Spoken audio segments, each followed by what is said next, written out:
खुलुमबाय गिबियावनो नोंथांमोन बयनिसिमबो गोजोन फुंबिलिनि गाहाम हामलायनायखौ बावहरनायजों लोगोसे चर्जी द क्रिएटिविटी चेनेलाव बरायनानै लाग्रोनाय जालायबाय।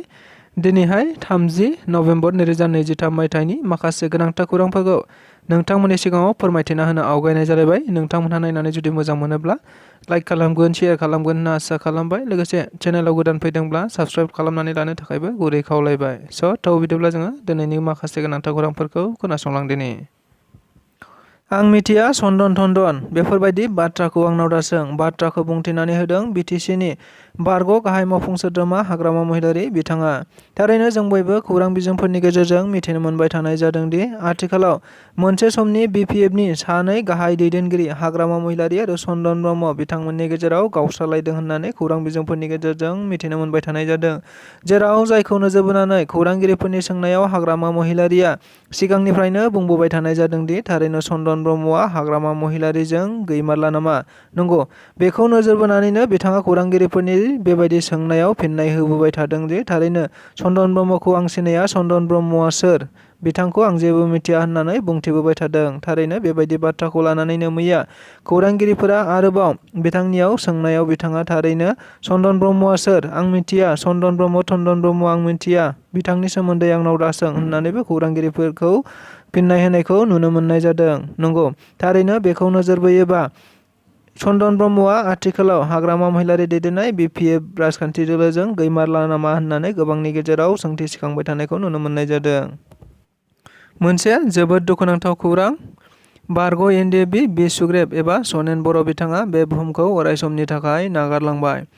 मिथिनो मोननाय बायदिब्ला बारग' एनडिएफबि बि सुग्रेब बिथाङा गोबाव समनिफ्रायनो डायबेटिसजों लोगोसे गुबुन गुबुन बेरामफोरजों नाख्रेबजानानै दङमोन, जायखौ लानानै बिथाङा फाहामथाय लाबाय थानायखौ मिथिनो मोनबाय थानाय जादोंमोन। नंगौ, नाथाय बेबायदि समावनो हरखाबै मैया बिथाङा रुंसारि जाबाय होननानै खौरां मोननाय जादों। मख'नो गोनांदि बारग' एनडिएफबि बि सुग्रेब बिथाङा रुंसारि जाजासिमाव सानै गथ'फोर, गावनि बिसि आरो गावनि बिफाखौ अरायसमनि थाखाय नागारलांबाय होनना मिथिनो मोननाय जादों। लोगोसे बिथांखौ थारैनो मिथिनो मोनबावनाय बायदिब्ला बारग' एनडिएफबिआ 34 बोसोर हाग्रायाव थानानै सोमावसारनायनि अनगायैबो बर' हारिफोरखौ खौसे खालामनांगौ आरो बिटिआरनि गोरोबथाफोरनि दफाफोरखौ मावफुंनांगौखौ नोजोर बोनानै बिथाङा आथिखालाव बारग' एनडिएफबि एबा एक्स एनडिएफबि इउनाइटेड फरामनि सासे बुंथिगिरि महरैबो खामानि मावबाय थादोंमोन होनना मिथिनो मोननाय जादों। जायखौ नोजोर बोनानै मैया बिथांनि बिदाय समाव बारग' एनडिएफबि एबा एक्स एनडिएफबि एबा इउनाइटेड फराम बिथांमोननिफ्राय खौरां लाहैनायखौ नुनो मोननाय जादों। लोगोसे बिथांनि सायाव मा राहा लानाय जायो बेखौबो सावरायलायदों होनना मिथिनो मोननाय जादों। इउपिपिएल राजखान्थि दोलोआ बैसोआव उन्दै, नाथाय बियो जोबोद गोहोगोराथार। बाथ्राखौ बुंदों आथिखालनि बिटिआरनि गाहाय मावफुं सोद्रोमा प्रमद बर' बिथांनि राजखान्थियारि बोसोनगिरि डक्टर बेरलाव केखारजी बिथाङा। मिथिनो मोननाय बायदिब्ला आथिखालाव फैबाय थानाय 2024 मायथाइयाव जानो गोनां एमपि बिसायख'थि लोगोसे गावनि राजखान्थि दोलोखौ राफोद खालामनांगौखौ नोजोर बोनानै गुबुन गुबुन समाव बायदि हाबाफारि लानानै आथिखालाव इउपिपिएल राजखान्थि दोलोआ गुबुन गुबुन बियाबफोराव बेबायदिनो मोनसे रायजो राजाफोर आरो मावथिफारियाफोरखौ लोगो हमनानै सावरायलायबाय थानाय हाबाफारि लाबाय थानाय जादों। नंगौ, बेबायदिनो मैयाबो आरोबाव सराइबिल बियाबनि सिङाव थानाय मोनसे सावरायमेल लानायखौ नुनो मोननाय जादों। मख'नो गोनांदि बे सावरायमेलाव गुबैयै गाहाय आलासि महरै आथिखाल बिटिआरनि गाहाय मावफुं सोद्रोमा प्रमद बर'नि राजखान्थियारि बोसोनगिरि डक्टर बेरलाव केखारजी बिथाङा बाहागो लाहैनानै खौरांगिरिफोरनि सिगाङाव थारैनो बुंथिनानै होनाय बायदिब्ला इउपिपिएल राजखान्थि दोलोआ थारैनो बैसोआव उन्दै, नाथाय बिनि गोहोआ जोबोद गोराथार। मानोना इउपिपिएल राजखान्थि दोलोआ आथिखालाव बिटिआरआवबो सरकार सामलायनानै दङ। बेनि अनगायैबो आथिखालाव इउपिपिएल दोलोनिफ्राय गासै 7 जन एमएलएबो दङ। बेनि अनगायैबो आरोबाव रायजो सभायावबो सासे एमपि दं। लोगोसे फैबाय थानाय 2024 मायथाइयाव मोनसे नङा मोनसे बियाबाव एमपि सासे देरहानो हाबावगोन होनना बुंथिनानै होनायखौ नुनो मोननाय जादों। क'क्राझार जिल्लानि सिङाव थानाय थिथागुरियाव बिपिएफनि मोनसे स्पेसियेल जयनिं हाबाफारि। मिथिनो मोननाय बायदिब्ला आथिखालाव खौरां बिजोंफोरनि गेजेरजों नुबाय थानाय जादों दि थारैनो राजखान्थि दोलोफोरा गावबागाव राजखान्थि दोलोफोरखौ राफोद खालामनांगौखौ नोजोर बोनानै बायदि हाबाफारि लानानै मेल मिटिं खुंबोबाय थानायजों लोगोसे आथिखालाव जयनिं हाबाफारिफोरखौबो मोनसेनि उनाव मोनसे लाबोबाय थादों।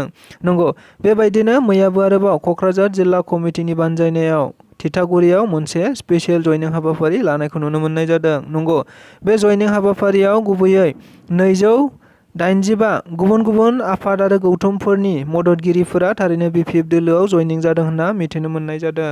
मख'नो गोनांदि बे हाबाफारियाव गुबैयै आथिखाल BPFनि गाहाय हाग्रामा महिलारि बिथाङाबो हाबाफारियाव बाहागो लानानै गावसिनि दोलोआव जयनिं जाफैनाय सोद्रोमा आरो मददगिरि बिथांमोनखौ आर'नाइ होनानै बरायनायखौ नुनो मोननाय जादों। थारैनो बिथाङा जोंनि BPF दोलोखौ नागारखांनायनि उनाव जेरावबो गोजोन मोननाय नङा बाथ्राखौ बुंथिनानै होदों आगुनि आसामनि मन्थ्रि प्रमिला रानी ब्रह्म बिथाङा। मिथिनो मोननाय बायदिब्ला आथिखालाव BPFनि सासे गागि दैदेनगिरि चन्दन ब्रह्म बिथाङा आथिखालाव गुबुन गुबुन समाव हाग्रामा महिलारि दैदेननाय BPF दोलोआ बायदिसिना हाबाफारि लादोंब्लाबो नाथाय BPFनि मोनसेबो हाबाफारि एबा मेल मिटिंफोराव चन्दन ब्रह्म बिथांखौ नुनो मोननाय जायाखै, जायखौ नोजोर बोनानै खौरांगिरिफोरा हाग्रामा महिलारिनि बिथांनियाव सोंथि सोंनाय बायदिब्ला थारैनो चन्दन ब्रह्मआ सोर आरो चन्दन ब्रह्मखौ सिनाया होननानै बुंथिनानै होदोंमोन, जायखौ नोजोर बोनानैनो आथिखालाव समाजारि बिजोङाव गोबां थासारिफ्रा बेरखांबाय थानायखौ नुदों, जेराव थारैनो चन्दन ब्रह्मआ BPF दोलोखौ नागारमारबाय नामा होननानै। नंगौ, बेबायदिनो आरोबाव गुबुन फारसेथिं आथिखालनि BTRनि मावफुं सोद्रोमा रनजित बसुमतारी बिथाङा बुंथिबाय थानाय बायदिब्ला चन्दन ब्रह्मआ थाबैनो UPPL दोलोआव जयनिं जासिगोन होननानै बुंथिबाय थादोंमोन, जायखौ नोजोर बोनानै खौरांगिरि बिथांमोनहा मैया BPFनि आगुनि आसामनि मन्थ्रि प्रमिला रानी ब्रह्मनि बिथांनियाव खौरांगिरिफोरा सोंथि सोंनाय बायदिब्ला थारैनो चन्दन ब्रह्मखौ जेबो मिथिया एबा चन्दन ब्रह्मआ बबेयाव मा खालामनानै दं बेखौबो मिथिया, मानोना चन्दन ब्रह्मआ दायो BPF दोलोजों जेबो सोमोन्दो गैथ'वा होननानै बुंथिनायखौ नुनो मोननाय जादों। लोगोसे चन्दन ब्रह्मआ थारैनो गावनि लाबनि थाखाय माबा मोनसे सिमां सुजुदों जानो हागौ, नाथाय BPF दोलोखौ नागारखांनायनि उनाव चन्दन ब्रह्मआ जेरावबो गोजोन मोननाय नङा होननानै बुंथिनानै होनायखौ नुनो मोननाय जादों।